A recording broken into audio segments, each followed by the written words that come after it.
মাইশোর গেছি আর মাইশোর সিল্কের শাড়ি কিনবো না সেটা কি হয়? একদমই না। হ্যালো! তো আমরা টিপু সুলতান প্যালেস দেখা কমপ্লিট করে সেখান থেকে বেরিয়ে পড়েছি নেক্সট ডেস্টিনেশন যেটা কিন্তু মাইশোরের আরেকটা খুব বিখ্যাত জায়গা শ্রীরঙ্গপটনা টেম্পল। এই মন্দিরটা দেখেও কিন্তু একদম মন ভরে যাবে। এত সুন্দর মন্দিরটা।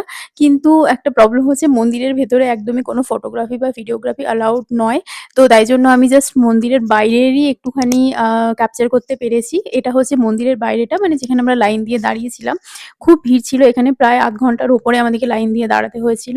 তো অনেকক্ষণ দাঁড়িয়ে তারপরে আমরা ঠাকুর দর্শন করে বেরিয়ে পড়ছি।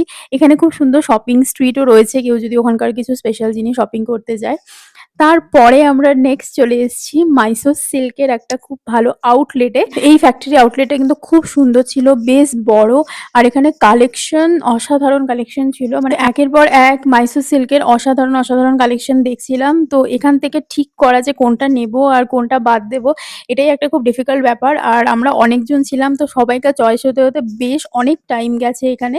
তবে এখানকার কালেকশন খুব ভালো। আর মাইসোর সিল্কের কোয়ালিটি তো মানে সেটা নিয়ে তো আর বলার কিছু নেই। তো ফাইনালি আমাদের ওখান থেকে শপিং কমপ্লিট হয়েছে। আর এরপরে আমরা শপিং করে বেরিয়ে যাচ্ছি। আর এখানে বেশ অনেকটা টাইম স্পেন্ড করেছিলাম। তো তাই জন্য টাইম ছিল না। তো নেক্সট আমরা যাচ্ছি লাঞ্চে। আর লাঞ্চের জন্য আমরা গেছিলাম একটা আন্ধ্রা স্টাইল রেস্টুরেন্টে। কিন্তু ওখানে গিয়ে দেখলাম যে ওখানে নর্থ ইন্ডিয়ান আর সাউথ ইন্ডিয়ান ২ রকমের খাবারই এভেলেবেল আছে।